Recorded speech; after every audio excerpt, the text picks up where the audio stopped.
Anshika sequel, जो कि है एक बेटर डिसीजंस इन हर, मेरे लिए काला अक्षर बेस्ट बराबर की तरह। बीकॉम और बीबीए में जब मेन डिफरेंस का बात करें, चार्टर्ड अकाउंटेंसी कोर्सेज, सीएस है, सीएमए है। Hello everyone, so welcome to our channel. And me being a teacher ना, मेरे को इतने सारे क्वेरीज आते हैं यूजुअली ये फरवरी मार्च के टाइम में। सर करना क्या है, एग्जाम का टेंशन तो रहता ही है, लेकिन साथ साथ कैरियर का भी इतना सारा टेंशन रहता है बच्चों को कि सर कौन सा कॉलेज में जाना चाहिए, क्या करना चाहिए, क्या नहीं करना चाहिए, BCom BBA, so many other different types of doubts रहते हैं मन में। सो ऐसे डाउट्स मेरे को एक स्टूडेंट पूछ रही थी। यहाँ पर है अपने साथ अंशिका सिक्वल, जो कि है एक बहुत ही होनहार और अच्छे स्टूडेंट। एंड जो इनका क्वेरी है ये शायद बहुत सारे स्टूडेंट का भी क्वेरी हो सकता है। So let us interact with her and let us try to see उनका जो क्वेरीज है उस क्वेरीज को यदि हम लोग रिजॉल्व कर पाते हैं एंड उसको उस रिजोल्यूशन के साथ यदि if she can make a better decisions in her life. Okay, sir. Thank you so much first of all for calling me here. And my first query is whether after completing our class 12, whether we should go for BCom or BBA. Yeah, thanks for the question, but this is a very usual query which year to year which I have been listening from my students. BCom और BBA में जब main difference का बात करें तो BCom एक जो course होता है ना, it is most like academic course, and BBA जो होता है ना वो एक प्रोफेशनल कोर्स होता है, ठीक है। लेकिन जहाँ पर हम फीस का बात करें ना, BCom बहुत ही सस्ता में हो सकता है, बहुत ही सस्ता में, okay. If you are looking for a very top colleges also like SRCC, saint Xavier's college Kolkata, ये सब में यदि BCom का फीस देखोगे तो बहुत नेग्लिजिबल है, okay. At the same time if you are planning to do BBA, then in that case BBA एक प्रोफेशनल कोर्स होने के कारण फीस ज़्यादा हो जाता है। यदि एक बच्चे का क्लैरिटी है कि हमको MBA ही करना है, ओके, और हमको कोई और डिफरेंट कोर्सेज नहीं करना है, मेरे को सिर्फ और सिर्फ MBA ही करना है, and I am very much pretty sure and I want to gain some extra skills which may be in coming days the market demands for that, go for BBA, ठीक है। बिकॉज BBA में क्या होता है ना, आपको training उसी हिसाब से किया जाएगा, आपका वो पर्सनल डेवलपमेंट, ये सारी चीज़ों के ऊपर एस्पेक्ट दे रहे हैं। सिलेबस मोर लेस BCom और BBA का सेम ही रहेगा, ठीक है। और यदि तुम्हारे दिमाग में क्लैरिटी नहीं है कि हमको MBA करना है या हमको MCom करना है, यदि हमको एकेडमिक्स में जाना है, then my suggestion is go for BCom। BCom के बाद भी तो आप MBA कर सकते हैं। यहाँ पर तो देखते हैं, यहाँ पर साइंस के बच्चे लोग IIT करने के बाद MBA कर रहे होते हैं, तो BCom के बाद तो कर ही सकते हो। And sir, while doing BCom or while doing our college, we have a lot of free time, as we know. So, what are the skills a person could learn during that period? आज के date में जिस हिसाब से demands raise हो रहे हैं, specially with respect to the skills, okay, बहुत सारे डिमांड्स हैं। यहाँ पर टैली सीखना चाहिए एक्स्ट्रा, या उसको कुछ डिजिटल मार्केटिंग सीखना चाहिए, ओके, ये सारे क्वेरीज आते हैं। बट मेरे को जो लगता है ना, यदि आप लोग यहाँ पर हड़बड़ी में फर्स्ट ईयर में टैली सीखने लग जाते हैं, क्यों? क्योंकि मेरे पास एक्स्ट्रा टाइम बचा हुआ है और मेरे को कुछ करना है, okay. Don't go for tally in the very first year, okay, एकदम नहीं जाना है टैली में। और यदि आपको कुछ करना ही है, यदि आपको टाइम सच्ची में यूटिलाइज करना है, तो आप 2-3 चीज़ों में टाइम इन्वेस्ट करो, ओके। पहला चीज़ that you do some professional course. I keep suggesting my student, चाहे पास हो रहे हो, फेल हो रहे, that is different thing, but एक प्रोफेशनल कोर्स लाइफ में करना पड़ेगा। क्योंकि यहाँ तक क्या हो रहा है ना, अभी तक 10, 11, 12 तक भी कहीं ना कहीं टीचर आपको कहीं ना कहीं पुश कर रहा है पास कराने के लिए, okay. And more than students wanting to pass, teachers are pushing them to pass. Yeah. Okay. But when you talk about professional course ना, then वहाँ पर आपका effort चाहिए. Okay. Then you actually understand what study is. Yeah. Okay. So professional course करो, पास होना नहीं होना अलग बात है. Okay. क्योंकि बहुत सारे बच्चे डर जाते हैं, सर मेरे लिए तो बना ही नहीं है, कोई दिक्कत नहीं। चार्टर्ड अकाउंटेंसी कोर्स है, CS है, CMA है, so number of courses are there, so you can go for any of the courses, okay. But then very importantly is you are doing some course where you want to pass and somebody is not just letting you pass कि उसको पास percentage बढ़ाना है, वो तभी तुमको पास करेगा जब तुम्हारे पास क्वालिटी होगा। So that is a very important thing. So एक यदि आपके पास टाइम है तो go for some additional courses. Tally यदि आपको करना ही है तो आप टूवर्ड्स थर्ड ईयर में जाके कर सकते हो। और CS CMA करते समय तो आपको एक इंटर्नशिप का फेज रहता है, तो वहाँ पर भी आपको सिखाता ही है, ओके। एंड एक और चीज़ जो हम बोलना चाहेंगे कि यदि आप MBA के लिए प्लान आउट कर रहे हो, ओके, दैट मेरे को अच्छे इंस्टीट्यूशन से MBA करना है, then first year second year से you start working on your vocabulary, economic times, newspaper, ये सबको पढ़ो, एक रीडिंग हैबिट डेवलप करो, ओके। थोड़ा सा GK बुक्स ये सब भी पढ़ते रहो, एंड देन थर्ड ईयर में जाके you prepare for your CAT exam, because एक बार आपका कैट में अच्छा परसेंटाइल आ जाता है then you will be getting a very good IIM, very good colleges, okay, and वहाँ से MBA करने के बाद तो your salary will be to a next level. Yeah, sir. And a person who are pursuing BCom and or any other professional course, is it important that they should learn Python, Java, C++? Because nowadays people are saying that it is very important because there is a growing trend of AI nowadays. हाँ, nice question. Because मैंने भी देखा है बहुत सारे commerce के साथ साथ करते. देखो यदि तुम्हारे पास पैसन है, ओके, कि हमको भी थोड़ा बहुत कोडिंग जानना चाहिए, आना चाहिए बोल के, तुम कर सकते हो, सीख सकते हो. तो सीखने के लिए कोई भी उम्र नहीं होता है. अब यहाँ पर देखो कॉमर्स करने के बाद बावजूद भी आज के डेट में मैंने वीडियो एडिटिंग से लेकर क्या कुछ नहीं सीख लिया, मतलब ये मेरा फील्ड में ना होने के बावजूद भी. Okay, at the same time यदि कोई मेरे को बोलेगा C++ और पाइथन सीखो, वो मेरे लिए कालाक से भैंस बराबर की तरह है. ठीक है, वो मेरे को एकदम नहीं होता. सो that is totally alien language for me. Okay, but not just because I don't no, I am telling that. Okay, लेकिन मेरा मानना ये है कि देखो हर एक चीज़ तो तुम नहीं कर सकते हो. इतना कुछ तो है तुमको करने के लिए, उसके ऊपर आप जावा और पाइथन में भी जा रहे हो. Okay, so and it requires a time. So rather than I would employ somebody rather than complicating knowing something altogether different. Okay, अब यहाँ पे देखो फिजिक्स वाला का ही देखो, आई होप सबने वो फिजिक्स वाला का वेब सीरीज देखा होगा. तो एक सडन पॉइंट में पहुँचने के बाद उसने एडिटिंग का टीम अलग रख लिया, ओके, डिजाइनिंग टीम अलग रख लिया, सोशल मीडिया हैंडल करने वाला अलग रख लिया. ओके, एंड उसके पास अभी बहुत सारा खुद का ऐप बना लिया. तो do you really think he must be doing it himself? No. Okay, तो उसके लिए उसने एम्प्लॉय करके रखा हुआ है. सो यस, इंटरेस्ट है, कोई सीखने का उम्र नहीं. AI, yes, it is a very growing thing. Okay, यदि ये चीज़ आपको नहीं मालूम है तो यू में भी व्हाट डू यू से, एक फोमो फील करोगे. ओके, एक समय था जहाँ पर मेरे पापा मम्मी बोलते थे कि हमको फ़ोन नहीं चलाना, टच स्क्रीन नहीं चलाना, मेरे से नहीं हो पाएगा. ओके, अभी देखो पापा मम्मी का सिर्फ स्मार्टफोन नहीं है हाथ में. ओके, फेसबुक अकाउंट और इंस्टाग्राम अकाउंट भी है. हाँ, ठीक है, तो समय के साथ तो बदलना पड़ेगा. And one more question, nowadays students are having a lot of queries that whether they should pursue CA or CS or CA में. हाँ, ये देखो जब हम लोग प्रोफेशनल कोर्स का बात करते हैं, ये तीन ही ज़्यादा दिमाग में आता है. ओके, मोस्ट ग्रोइंग कोर्सेस है. ओके, एक्चुअली चार्टर्ड अकाउंटेंसी का बात करें तो मोस्टली यहाँ पर अकाउंटिंग एंड ऑडिटिंग एस्पेक्ट में होता है. ठीक है, हम कंपनी सेक्रेटरीज का बात करें तो यहाँ पर गवर्नेंस एस्पेक्ट को टच किया रहता है. ओके, गवर्नेंस एस्पेक्ट वहाँ पर सेबी लॉ से लेकर कॉर्पोरेट लॉ से लेकर मर्केंटाइल लॉ का हर एक चीज़ को कवर अप किया हुआ है. उसका मेन ऑब्जेक्टिव रहता है कि एक कंपनी में हर एक चीज़ अच्छे से प्रॉपरली लीगली लॉफुली हो रहा है कि नहीं हो रहा है. Okay, whereas when we see go for a cost and management accounting, so वहाँ पर एक कॉस्ट एस्पेक्ट को देखा जाता है. देखो बिजनेस में प्रॉफिट तभी आएगा जहाँ पर रेवेन्यू बढ़ा सकते हो या कॉस्ट को कम कर सकते हो. तो रेवेन्यू को बढ़ाना बहुत मुश्किल है इन अ कॉम्पिटिटिव मार्केट. यदि आपको प्रॉफिट चाहिए तो आपको कॉस्ट को मिनिमाइज करना पड़ेगा. So lot of techniques, lot of tools, lot of theories are coming, okay, through which you can minimize the costing. Okay, so ये सब चीज़ों को लेके आदमी पहले कॉस्टिंग को उतना प्रायोरिटी नहीं दे रहा था, लेकिन अभी कॉस्ट अकाउंटेंट को भी बहुत ज़्यादा प्रायोरिटी दे रहा है. ओके, कि चलो एक कॉस्ट अकाउंटेंट को हायर करते हैं, अपना कॉस्ट को मिनिमाइज, एक systematic record keeping of cost को करते हैं. Okay, so that my profit would increase in a long run. So अब तुमको क्या चीज़ में इंटरेस्ट है ज़्यादा? अच्छा, ऐसा नहीं है कि CS में न्यूमेरिकल पेपर नहीं है, वहाँ पर भी न्यूमेरिकल पेपर है. और ऐसा नहीं है कि CA में लॉ पेपर्स नहीं है, वहाँ पर भी है.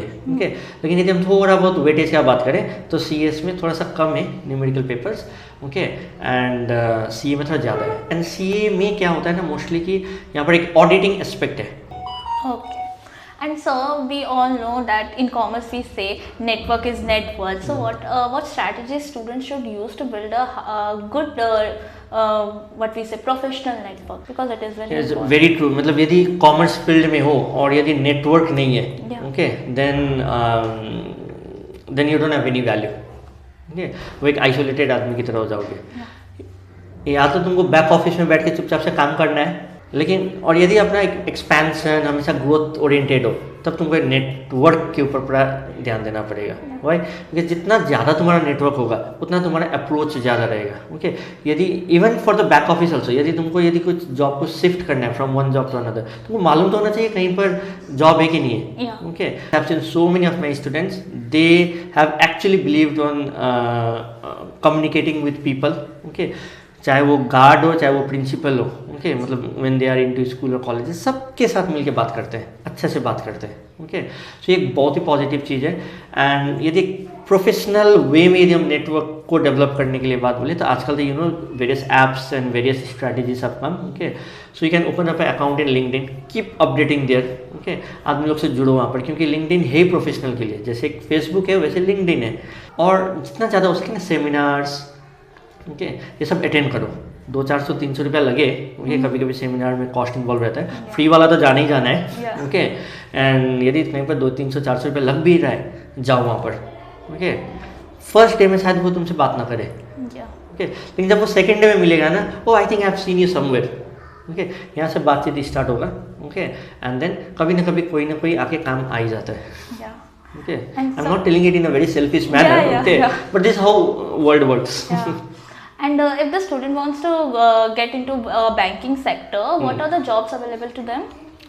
बैंकिंग सेक्टर भी बहुत अच्छा है, क्योंकि अभी हम लोगों ने तो शायद MBA और CS के बारे में बात किया, बट यू अंडरस्टैंड नो, अपना मतलब इंडियन फैमिली में मिडिल क्लास फैमिली का बात करें, यहाँ पर गवर्नमेंट जॉब्स को लेके एक अलग ही क्रेज है, ओके, सिक्योर्ड भी है, ओके, बिकॉज प्राइवेट में तो कभी ले ऑफ भी हो जाता है, एंड कभी बहुत ज़्यादा सैलरी है तो कभी बहुत कम भी है, ओके, बट गवर्नमेंट सेक्टर्स में बात करें तो कॉमर्स स्टूडेंट के दिमाग में सबसे पहला जो दिमाग में आता है दैट इज़ बैंकिंग सेक्टर।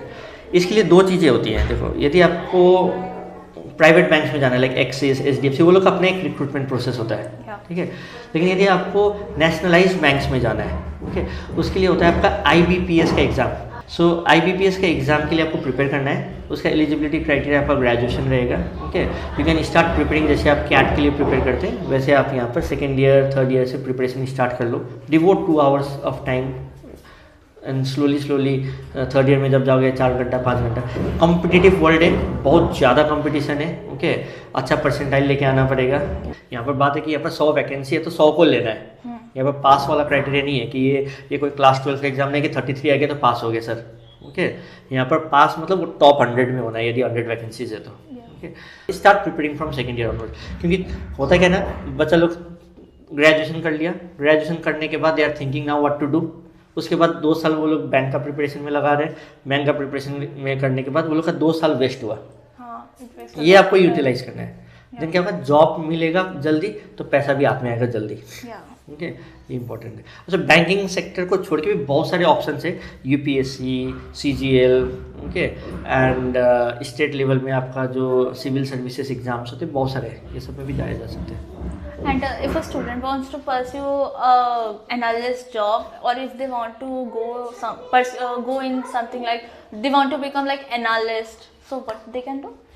देखो, एनालिस्ट का जॉब तो मार्केट में एनी टाइम रहेगा, ओके, जितना भी आर्टिफिशियल इंटेलिजेंस आ जाए, ओके, एनालिसिस का जॉब रहेगा, बिकॉज जितना भी कंप्यूटर आ जाए ना, computer can help you doing the competition in a fraction of second, fine, that is understood, but वो जो इंटरप्रिटेशन वाला पार्ट है, एनालिटिकल वाला पार्ट है, ह्यूमन ब्रेन इज रिक्वायर्ड। क्या है कि सर, जहाँ पर पहले 100 आदमी को जॉब लग रहा था, अभी शायद 50 से 60 आदमी को जॉब लगेगा, लेकिन उस 50 से 60 आदमी को भी एक्सट्रीम अच्छा होना पड़ेगा।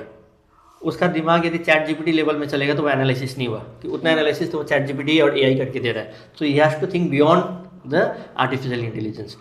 एंड फॉर दिस, जब भी हम लोग एनालिसिस का बात करते हैं, सबसे इंपॉर्टेंट टूल फॉर एनालिसिस जो दिमाग में आता है दैट इज स्टैटिस्टिक्स, क्योंकि एनालिसिस डाटा के साथ होता है, और डाटा को इंटरप्रेट करने के लिए एक सबसे इंपॉर्टेंट टूल जो होता है दैट इज स्टैटिस्टिक्स, ओके।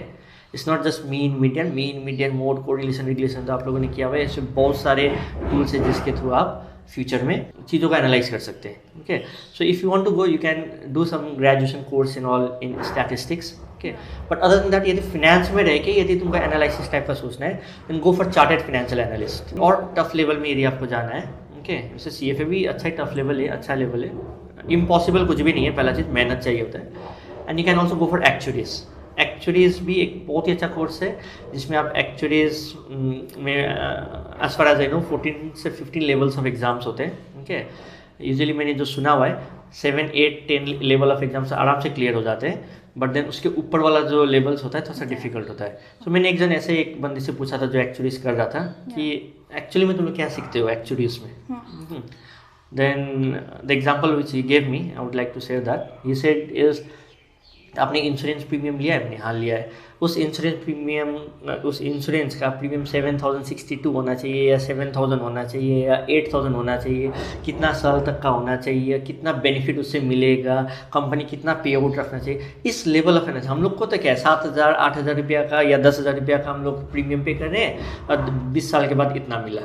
अब अपने इतना ही सोचे, लेकिन सोचो ये जो प्लान से जो इसके ऊपर जो वर्कआउट किया होगा वो भी किसी आदमी ने किया होगा। वो किसने किया होगा? वो सब एक हाई लेवल ऑफ दिमाग चाहिए होगा। Okay, so they must have done it. वो लोग का कैलकुलेशन यदि गलत हो गया, so as far as competition is concern मार खा जाओगे, because HDFC will be giving in a better option. Okay, और यदि वो लोगों का प्लान में थोड़ा सा गड़बड़ है तो फिर पूरा बिजनेस लॉस में चला जाएगा। And so nowadays we are seeing that people are saying कि we should do US CMA or Indian CMA because हाँ, ये एक बहुत बड़ा ट्रेंडिंग चीज़ है। ओके, बिकॉज अभी CMA का बात करें, CA का बात करें तो बहुत मार्केट में काफ़ी ज़्यादा फैल रहा है। ओके, CMA तो CMA, ओके, मतलब एंड अभी एक तो नया वाला जो सुनने को मिल रहा है US CMA।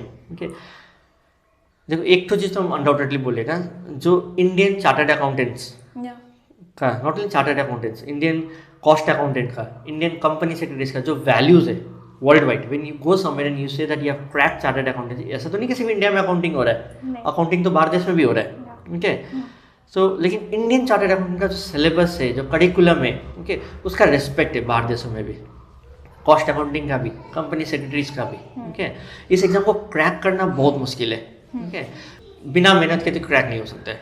Okay, and when you go for US CMA ना, कंपैरेटिवली थोड़ा सा इजी है, जो मैंने सुना है, जो मैंने देखा भी है सिलेबस वाइज भी। ओके, हाँ, दे क्लेम इट इन सच अ वे कि दैट कि हाँ ये US CMA है, ये world wide 180 countries, 190 countries, 170 countries में वैलिड है, this and that, but you understand, I feel that Indian CMAs are much more valuable.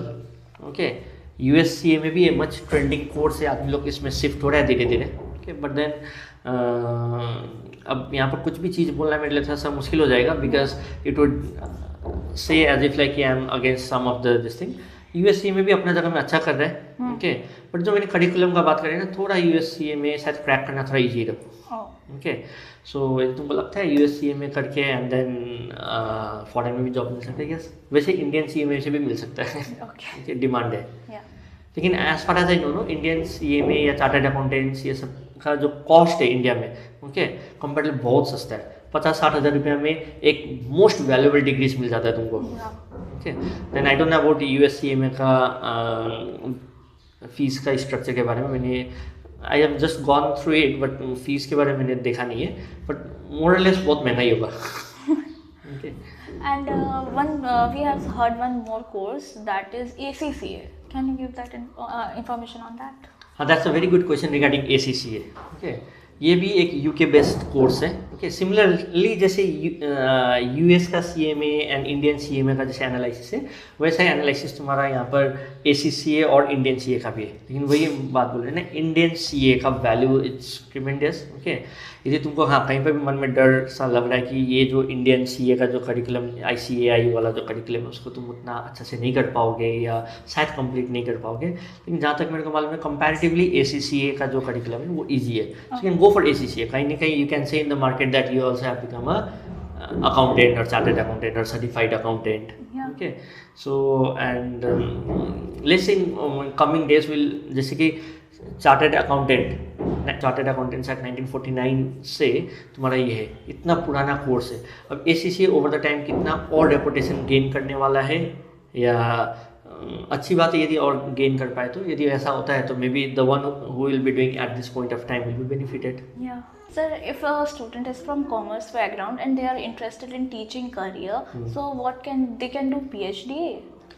या देखो कॉमर्स बैकग्राउंड से ना एक तो जो मेरे को थोड़ा सा खराब भी लगता है, व्हेन वी से आर्ट्स ह्यूमैनिटीज़ ना, वहाँ पर बाद में देखा और स्ट्रीमलाइन हो जाता है, department history department, geography department, बहुत सारे ऐसे सेग्रीगेट हो जाते हैं। लेकिन कॉमर्स में क्या होता है ना, कॉमर्स मतलब कॉमर्स ही रह जाता है।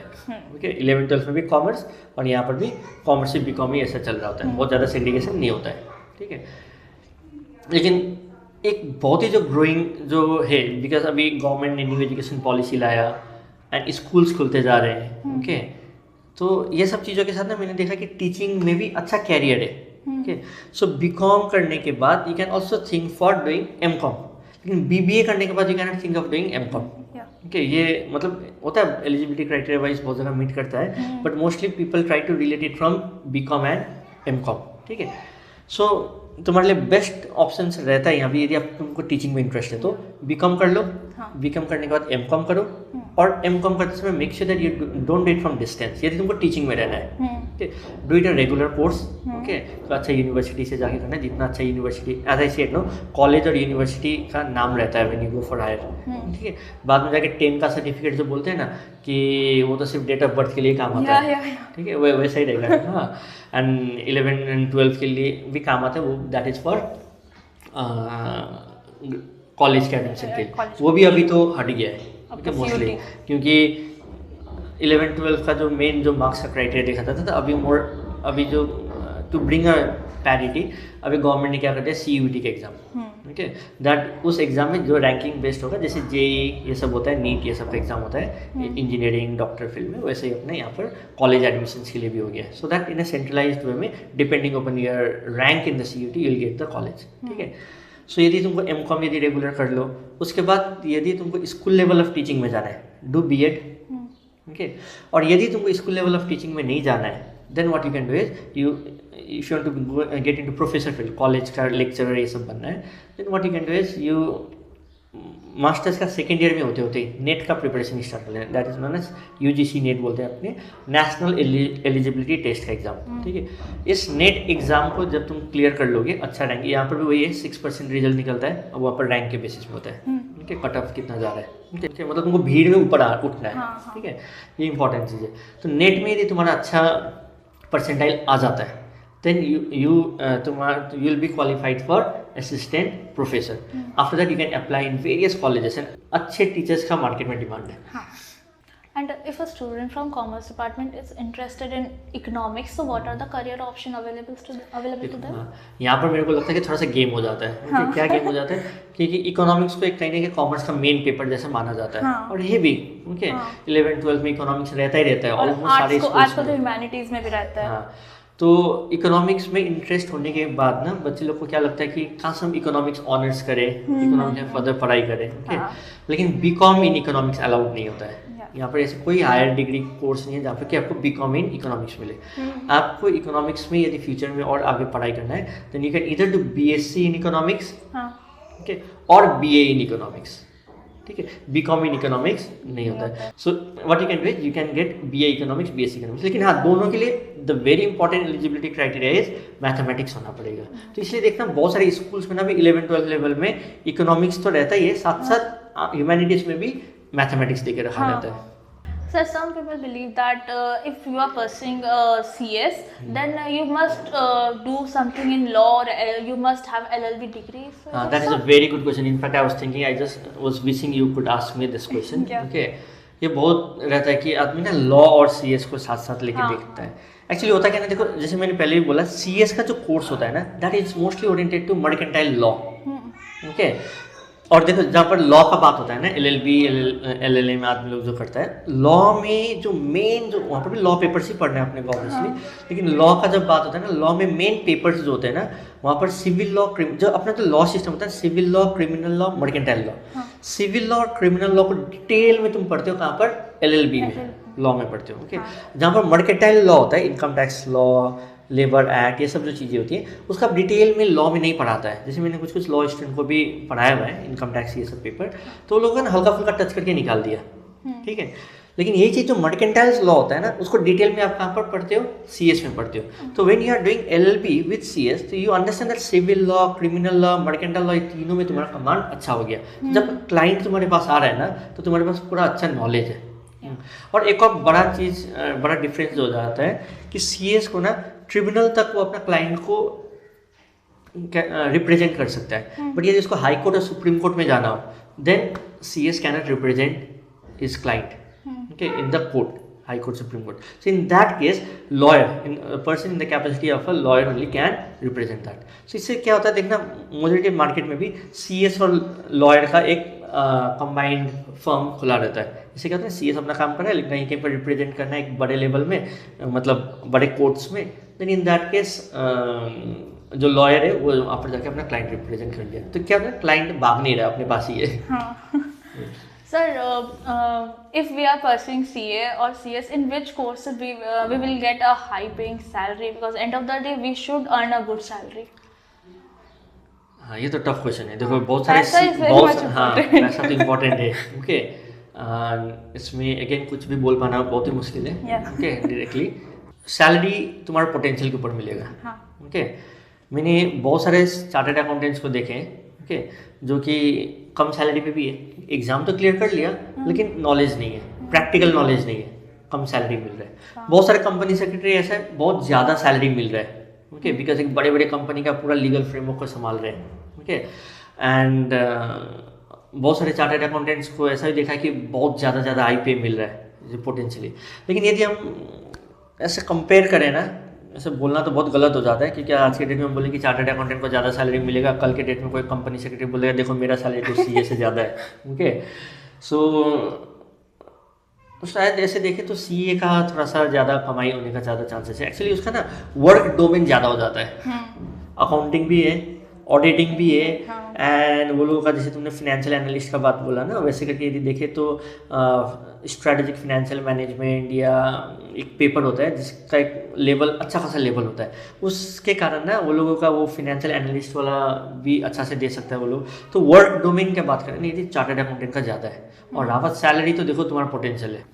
एक CS है वो टाटा मोटर्स का कंपनी सेक्रेटरी है, एक कंपनी CS है जो कि एक छोटा मोटा कंपनी का CS है, तो वहीं पर भी विद इन द CS तो इतना वेरिएशन है, तो 2 डिफरेंट कोर्स हो गया फिर। हाँ. ये टफ क्वेश्चन था। And sir, can you give me some information on investment banker, because it is nowadays people are pursuing it more, investment banking. Investment banking भी बहुत ग्रोइंग कोर्स है, जैसे जैसे तुम्हारा सिक्योरिटीज का एस्पेक्ट आते जा रहा है ना मार्केट में, इन्वेस्टमेंट बैंकिंग का भी बहुत अच्छा स्कोप्स आ रहा है मार्केट में। ओके, ये most of the chartered accountants लोग क्लियर करने के बाद इन्वेस्टमेंट बैंकिंग में जाते हैं, दे आर एबल टू पे गुड सैलरी। इनफैक्ट ये बार्कलेस बोलो या बड़ा बड़ा जो कंपनीज बोलो, स्पेशली तुम्हारा ये साउथ साइड में जाके चेन्नई में, बैंगलोर में अच्छे अच्छे investment bankers can they are paying very good. Okay, and इसके लिए यदि तुम जॉब का ही बात बोले ना, again you can do chartered accountancy, you can do CFA। जैसे तुमको ये सब चीज़ का नॉलेज रहेगा प्रॉपर्ली, सिक्योरिटीज ये सब चीज़ के बारे में, देन यदि तुम इन्वेस्टमेंट बैंकिंग का अगेन जॉब्स में जाते हो तो अच्छा रहेगा। ओके, एंड बहुत सारे जो इन्वेस्टमेंट बैंकर्स लोग होते हैं, ओके, गोल्डमैन सैक्स, बार्कलेस, ये सब रिक्रूट भी करते हैं। ये लोग जब CA क्लियर कर ले तो प्लेसमेंट जब होते हैं ना तो वो लोग आते हैं, ये लोग को इन्वाइट किया जाता है, वो लोग आते हैं एंड देखते हैं जो अच्छे अच्छे CAs लोग हैं वो लोग को लेके भी जाते हैं अच्छा पे दे के। And sir, can you tell me some common mistakes students do while choosing a career path for them? Common mistake का बात करें तो वो लोग यूजुअली क्या कर लेता है ना कि जो मेरा जो सैम्पल सर्वे ऑब्जर्वेशन से देखा है कि बहुत सारे बच्चे लोग ना 11-12 पास करते थोड़ा बहुत हाथ में पैसा आने लग जाते हैं, तो हल्का फुल्का ट्यूशन पढ़ा के, ओके, वो ट्यूशन पढ़ाते वो उसमें डूब जाते हैं। ओके, या हल्का फुल्का वो क्या बोलते हैं BPO वाला जॉब में डूब जाते हैं। क्यों? पापा मम्मी ने तो पैसा दे रहे हैं लेकिन वो लोग को अपना फ्रीडम चाहिए, और जब पॉकेट में पैसा आने लग जाता है थोड़ा बहुत तो दे स्टार्ट फीलिंग इंडिपेंडेंट, और कहीं ना कहीं एक ट्रैप में डूब जाते हैं। ओके, जहाँ पर लोगों को एक एज था पढ़ाई लिखाई करने का, ओके, अच्छा कुछ करने का, वो सब चीज़ों को नहीं करके वो लोग चिंदी पंती वाला पैसा में डूब जाते हैं। ओके, एंड लेटर ऑन जब रियलाइज़ होता है तब फिर एक पढ़ने का इंटरेस्ट भी खो जाता है, हर कोई एज भी नहीं रहता है, और एक फ्लो रहता है ना पढ़ने का। कोई अभी मेरे को कोई बोलेगा कि चंदन सर आप UPSC का तैयारी करो, तो अब शायद मेरे से नहीं हो पाएगा। ओके, तो एक एज होता है शायद, हाँ वो ग्रेजुएशन वो एक था, एक एटमोसफियर था, तो हो जाता, तो झट से तुम एक मनी एस्पेक्ट में मत डूब जाना। ओके, एंड बहुत सारा बच्चे लोग को एक और मिस्टेक देखा है जिसका फैमिली बिजनेस होता है, जैसे पापा का बिजनेस में डूब जाते हैं। आफ्टर 12 धंधा संभालना, हाँ धंधा संभालना है, पापा का इतना बड़ा बिजनेस है, ठीक है संभालो, कोई दिक्कत नहीं है। मे बी तुमको जॉब से 2 लाख रुपये मिलेगा, पापा का बिजनेस अच्छा खासा डेवलप्ड बिजनेस है, तो वहाँ से 5-10 लाख आराम से निकाल सकते हो। लेकिन एक मिस्टेक जो बच्चे लोग करते हैं ना, बिजनेस को ग्रो करना और बिजनेस को चलाना 2 अलग चीज़ है, and without knowledge without experience business you can't do it. पापा ने या तुम्हारे दादाजी ने बहुत सारे गलतियां कर करके एक बिजनेस एक लेवल में लेके आया है, ठीक है। ऐसा नहीं कि जड़ से बिजनेस ग्रो कर गया, ओके। वो एक्सपीरियंस ही वो लोगों का एजुकेशन था। अभी क्या होता है, अभी वो लोग बिजनेस का संभाल लिया, अभी बच्चा लोग को भी एक अच्छा एजुकेशन देना चाहते हैं, they don't want to give that trouble और क्या बोलते हैं वो स्ट्रगल वो अपना बच्चा में नहीं करवाना चाहते, तो बच्चे लोग एकदम इंजॉय कर रहे होते हैं। जब से अब बिजनेस में जाते हैं, वो लोग के पास एक्सपीरियंस है ही नहीं ज़्यादा, ओके, पढ़ाई लिखाई किया नहीं क्योंकि बिजनेस संभालना था, and without that knowledge business को डुबा देता है, ग्रो करने के चक्कर में या तो स्टैग्नेंट या तो नीचे डुबा देता है। सोच समझ के डिसीजन लो, कहाँ तुम्हारा पैशन है, ओके, झट से पैसा में मत डूब जाना है। And in this competitive market where we say that job नहीं है मार्केट में बिल्कुल भी, how can a person keep them ahead from everyone? एक तो स्किल्स चाहिए। हाँ स्किल्स नहीं है तो फिर तुम अहेड नहीं हो पाओगे, ओके। तो बहुत सारे आदमी लोग ऐसे हैं कि जिसके पास स्किल्स ही नहीं है, तो 1000-2000 बच्चा में यदि बहुत सारे आदमी लोग के पास स्किल ही नहीं है तो वो तो ऐसे छट गया ना, भीड़ से ऐसे अलग हो गया। तो आदमी क्या बोलते हैं अनएम्प्लॉयमेंट, भाई तुम पढ़ाई नहीं किया अच्छा से, तुम्हारे पास कम्युनिकेशन स्किल है नहीं, तुम्हारे पास 11-12 में अच्छा मार्क्स आएंगे, जॉब कैसे मिलेगा? You must have something good कि वो हायर करे। हाँ। ठीक है, ये तो कोई स्कूल का एग्जाम नहीं कि टीचर के साथ झगड़ा करके तुम मार्क्स बढ़ा के तुम 2-3 मार्क्स बढ़ा के पास हो जाओगे, ऐसा नहीं है। So skills are very important, communication skills रखो, एक जॉब के लिए writing skill, presentation skill, okay, वो परफेक्शनिस्ट वाला जो अप्रोच होता है वो सब रखो, क्योंकि विद इन जॉब कभी कभी तो मिल भी जाता है, within 1 or 2 months sack भी हो जाता है। कॉर्पोरेट्स देख रहे हैं कि ये कैसे ये इसका ना एक्सेल शीट आता है ना प्रेजेंटेशन ठीक से, एक ही चीज़ 4 बार बोलना पड़ रहा है, तो तुमको सैक कर देगा। तो परफेक्शनिस्ट वाला अप्रोच रखो ताकि कोई तुमको हटाए नहीं। So I hope I could clarify most of your doubts, okay? Yes, sir. And I believe this type of doubts were of most of the students, and please this is our first podcast with the student, and as you all know this channel College Jugaad it's for the students, okay, and especially for the college students and all। तो यहाँ पर जो कुछ भी content अपने डालने का कोशिश करेंगे, कुछ बेनिफिट दे स्टूडेंट लोगों को, कोशिश करेंगे और भी गेस्ट आए यहाँ पर, ओके, एंड और भी स्टूडेंट आए, स्पेशली मेरा अप्रोच रहेगा स्टूडेंट को लाने के लिए, अलग अलग स्टूडेंट को लाने के लिए, और वो लोग से ही बात करें, ओके, एक कैजुअल टॉक, एक बातों बातों में बहुत सारी चीज़ें यदि किसी को बेनिफिट दे सकता है, so why not do that. So thank you for coming. Thank you so much sir for giving me such a good information. Thank you sir.